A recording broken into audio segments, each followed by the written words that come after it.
We're going to find out 15 reasons why New Zealand is the best country in the world. That is according to the channel, The Geography Bible. That's the name of the channel. Links down below so you can go check it out yourself. Let's watch this. I personally don't think I've ever heard a bad word spoken about New Zealand. Sometimes regarded as being one of the most beautiful countries in the world, this isolated nation is a very desirable place to visit, live and retire. To me, New Zealand is like a little Australia. Lucky enough to travel there in 2020, but I'll get some hate for that in the comment section, I know. Apologies for that. then something called COVID-19 decided to pop up and ruin all of my plans. So in this video, we've got 15 reasons why we think New Zealand is the best country in the world. Because my name is Sam, and you're watching The Geography Bible. Alright, so let's kick off this video with number 15. Its natural beauty. New Zealand is undoubtedly one of the most beautiful, picturesque countries in the world. From Mount Cook to Milford Sound to Hobbiton, New Zealand is a very mountainous, rugged country. It really is, and that is just incredible. Like, did they call it Hobbiton? Like, is there literally a town called Hobbiton? Because I know the Lord of the Rings things kind of like depicted being there, right? But that's just fiction. There's not really hobbits, right? I mean, there's not. So is this, I don't know, is the Hobbit tale from there, like for just ancient, old-time tale? Or are they just making these Hobbit houses because of like the Lord of the Rings movie? You know what I'm saying? So it offers some of the most stunning, picturesque views you will see on Earth. With it being a relatively narrow island, you are also never too far away from the ocean. Number 14. Its climate. New Zealand has a largely temperate climate. While the far north has subtropical weather during summer, inland alpine areas of the South Island can be as cold as -10 degrees Celsius in winter. Most of the country lies close to the coast, which means mild temperatures, moderate rainfall, and abundant sunshine. Pretty much the perfect climate. Not too hot, but not too cold. Apart from earthquakes and the odd cyclone, New Zealand does not experience much life-threatening extreme weather. Number 13. Nice. It's low. But you probably have a lot of crazy like spiders and like nature. Maybe it's not the weather, but nature. I don't know for sure. But then again, like maybe I'm just taking that from like what I feel like about Australia. You know what I'm saying? It's not Australia. It's next to Australia. So it might be completely different. I don't think there's something that they don't have. Is it spiders? Maybe they don't have spiders or snakes. Or no, that's Ireland that doesn't have snakes. I'm not quite sure. Population and density. At just 5.1 million, New Zealand is a very small country. What's more, around a third of New Zealand lives in its biggest city, Auckland. To put this in perspective, there are about 75 cities in the world that are more populated than the entirety of New Zealand. New Zealand has a population density of around 18 people per kilometre squared, making it one of the least densely. Okay, but what's Australia's though? You know what I'm saying? Populated countries in the world. This low population and density means less congestion, less traffic, and a general chilled vibe. Which of course isn't everyone's cup of tea, as some people do prefer the hustle and bustle of big cities. Number 12. Its history and culture. Even though New Zealand is a relatively new country in terms of the year that it was discovered, it is packed full of history. Yeah, I knew that part. I knew that, like right here it says 1642. I mean, I don't have to read it. Well, I'll just read it to you anyways. The Dutch, the first Europeans to arrive in New Zealand, was the Dutch explorer Abel Tasman, Abel probably, in 1642. The name New Zealand comes from the Dutch New Zeeland, the name first given to us by a Dutch mapmaker. Zeeland is a province in the Netherlands in the very south, what is it, west probably? Bottom left of the country, southwest. So, yeah. I know a lot about, not a lot, but like I've learned a lot about the Netherlands on my main channel. History. New Zealanders take huge pride in their culture, and the Maori people, along with their traditions, are well respected. Maori were the first to arrive in New Zealand, journeying in canoes from Hawaii about 1,000 years ago. A Dutchman, Abel Tasman, was the first European to sight the country, but it was the British who made New Zealand part of their empire. So Maori, that's what Kevin is, right? On Houseos, I believe. Which, by the way, I'm watching Houseos on Patreon. Links down below if you want to get in on that sweet action. It's a good show. I'm watching some other shows too. Finished up a few shows. It's pretty sweet. Check it out. You'll find amazing Maori historic sites across New Zealand, as well as beautiful colonial era buildings dotted throughout the country. Number 11. Hobbiton and Lord of the Rings. Yeah, Hobbiton. Regardless if you are a Lord of the Rings fan or not, the Hobbit set and the surrounding rolling hills are absolutely stunning. It was Okay, it's a set. It was made for the movie. Okay, all right. I had a feeling. I had a feeling about this. one of my childhood dreams to visit Hobbiton, and Be finally sweet. in 2020 I got to visit, and I wasn't disappointed. It was the most beautiful day, not a cloud in the sky and 20 degrees Celsius weather. The movie set is New Zealand's third largest tourist attraction, attracting approximately 17% of international visitors, and Nice. estimated to bring in around $78 million to the area annually. Take this with a pinch of salt, but I was told during my tour that the director of Lord of the Rings, Peter Jackson, receives 50% of all of the revenue, meaning he earns a cool $39 million or so every year. Number Is that real? Is that true? Does this guy earn 50%? That's a lot.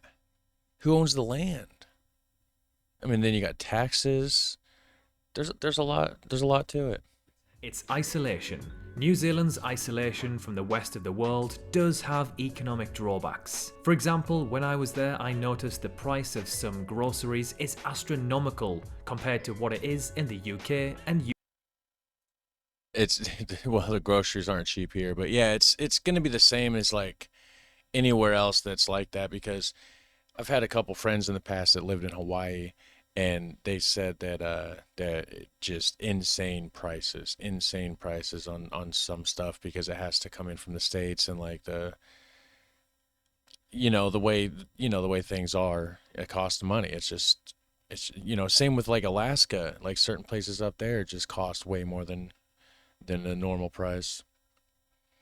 Europe. Quite simply, if New Zealand does not grow a certain produce, it may have to import it from a place that is tens of thousands of kilometers away. Its isolation, however, does work in its favour politically. Apart from Australia, who is like its older big brother, New Zealand doesn't really have any neighbours. And any neighbours it does have, like Fiji, are not world superpowers. Compare this to the Right. likes of India, who have the nuclear superpowers of Russia, China, and Pakistan on their doorstep. Number 9. Its beaches. That's a good point. I never even thought about it like that, but New Zealand is in a very safe place. Very safe place. No wonder everybody down there is just super chill. Like, there's nothing to worry about. It's just like, you're good. You're good. I mean, there's stuff to worry about, but you don't have to worry so much about like nuclear war. So like, that's a benefit, right? That's a good thing. When you think of New Zealand, you usually think of huge, picturesque mountain ranges and rolling green hills. But what most people don't realise is that New Zealand has some of the world's most pristine and beautiful beaches. New Zealand is actually home to 90 Mile Beach. However, Is it 90 miles long though? the name is actually completely wrong. It's actually Okay. only 55 miles. Still an incredible distance. With New But- Zealand being It said 88 kilometers though, so that's close to 90, and maybe somebody got kilometers and miles mixed up, and who knows? such a small country population-wise, you'll often find completely deserted beaches that you can have all to yourself. Number 8. Most livable cities. In 2021, 2 of the top 10 Oh, most yeah. livable cities on Earth were in New Zealand. Wellington I didn't know 2 of them. Wellington, okay, so you got the first and it ties for 4th with Tokyo. Maybe I did know that, because that part sounds kind of familiar where it ties. Wellington, which came in 4th place, and Auckland, which ranked as the most livable city on Earth. To be a country of this size and feature 2 of your cities in the top 10 is an almighty achievement. Being a livable city pretty much means that it is a nice place to live. Low crime, clean environment, and job opportunities are usually the main factors to contribute to a livable city. It must be noted, however, that when the 2021 rankings were released, New Zealand at the time was one of the only countries to pretty much stomp out COVID-19, meaning its citizens lived a mostly lockdown-free life. Now, of course, since then, things have changed. Number 7. Low corruption. New Zealand is one of the least corrupt nations on Earth. In fact, it usually battles Denmark and other Nordic countries for the top. You mean your politicians aren't crooked? What in the hell? No, they just ain't been caught yet. I'm telling you. Rankings in the world. In 2021, New Zealand ranked as the equal least corrupt country in the world, alongside Finland and Denmark. Hold on, let's look at it. What colors? What's the score here? So the least corrupt is the higher numbers. I'm just confused because it's showing that the United States isn't super corrupt. It's not dark orange, but I mean, I know better. Least corrupt country in the world, alongside Finland and Denmark. As mentioned earlier, New Zealand doesn't really have any enemies, and because it isn't a nuclear power, has a relatively small economy and population, it rarely finds itself getting involved with foreign affairs. Number 6. I mean, that's smart. A relatively small country that offers everything. Although New Zealand is rather remote and small, it offers a wide variety of activities that its residents and tourists love. From gorgeous beaches and surfing to skiing, whale watching, mountain climbing, and wine tasting. As mentioned earlier, this country offers a range of different climates and landscapes, so you don't actually ever have to leave the country, as most things are already on your doorstep. Number 5. Queenstown. Often described as the adventure capital of the world, not only does it offer activities for thrill seekers such as skiing, bungee jumping, and skydiving, it is also. I would only do skiing. I would not be bungee jumping or skydiving. I don't know. I got a fear of that kind of stuff.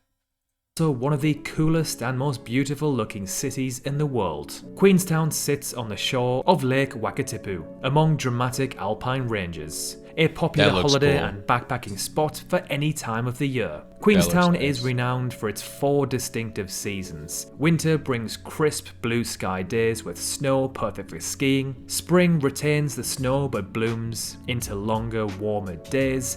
Summer offers sunshine and long twilights, and autumn a burst of brilliant red, orange, and gold.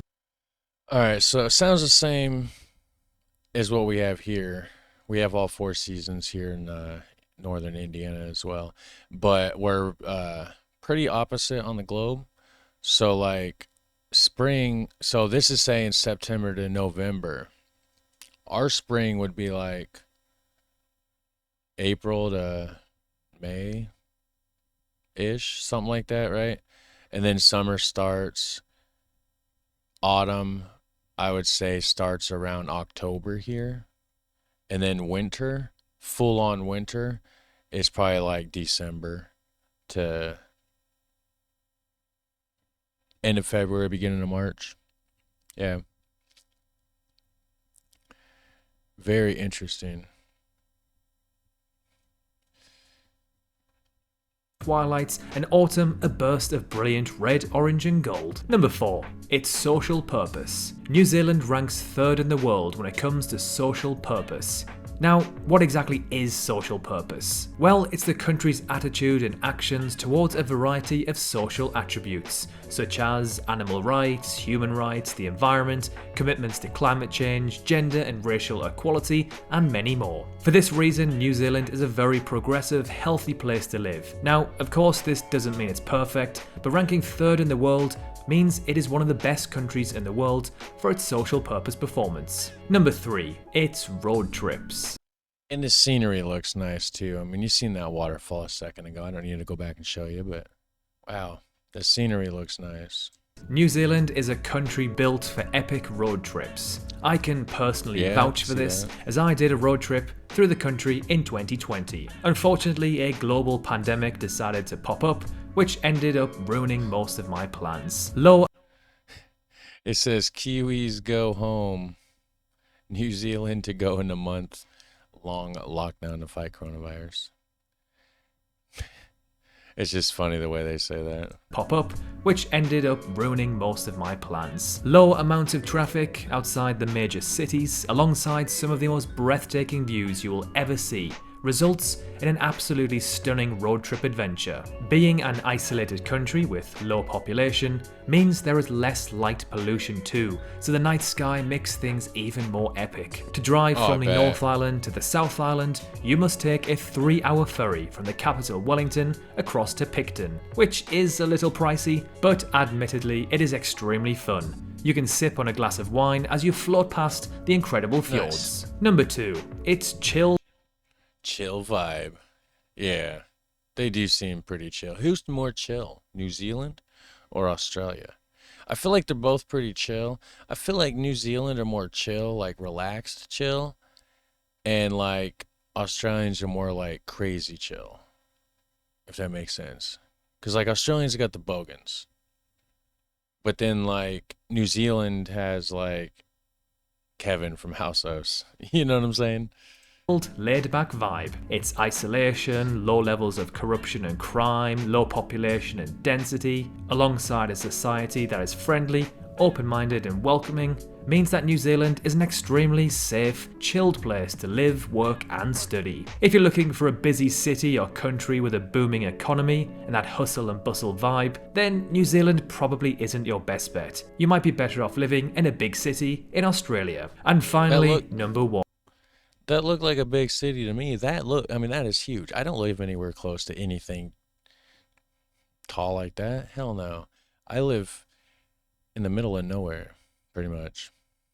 In Australia. And finally, number 1. The best country to survive a global collapse. New Really? Zealand is often voted as being one of, if not the best country in the world to survive a global collapse in society. Its rapid response to the pandemic and ability to completely seal itself off from the rest of the world has reassured its citizens that if a society was to collapse, let's say an even deadlier pandemic or a nuclear holocaust, then New Zealand would be a safe place to be. Again, with its isolation and political stability, there are very few countries that pose a threat to New Zealand. If a nuclear war was to break out, there is a very slim chance that New Zealand would be targeted. Its mountainous, rugged terrain, alongside being an island, would also pretty much make a land invasion impossible to win. Now, of course, New Zealand isn't perfect. It does have many issues of its own. For one, the country is tucked away in the corner of the world. It's a country that does require some planning to visit, and It's not really I mean, I'm looking at my globe, or it's not. It's a ball. It's a ball. It's a globe. There's no corners on the earth. But like, yeah, it's far away from everything, I guess. Like, you know, and they call people think of Australia as down under. Like New Zealand's down under Australia. flights aren't cheap there. Round trips from the US or Europe are almost always over $1,000, and the journey takes over 23 hours. And even when you arrive, the country itself is far from being budget friendly. It is one of the most expensive countries in the world to travel and live in. So what are your thoughts on New Zealand? Would you live there? Let us know in the comments. I mean, as always, thank you for watching. It'd be cool, but realistically, I'll never see New Zealand with my eyes, or Australia, or probably most, if not in all countries. I'm probably going to be stuck in the United States the rest of my life, unfortunately. It's just the way the cookie crumbles. That's just how it goes. But, you know, there's nothing you can do about it. But you know what you can do? You can hit like and subscribe and have a super fun, awesome day. I'll see you in the next one. Take care. Bye.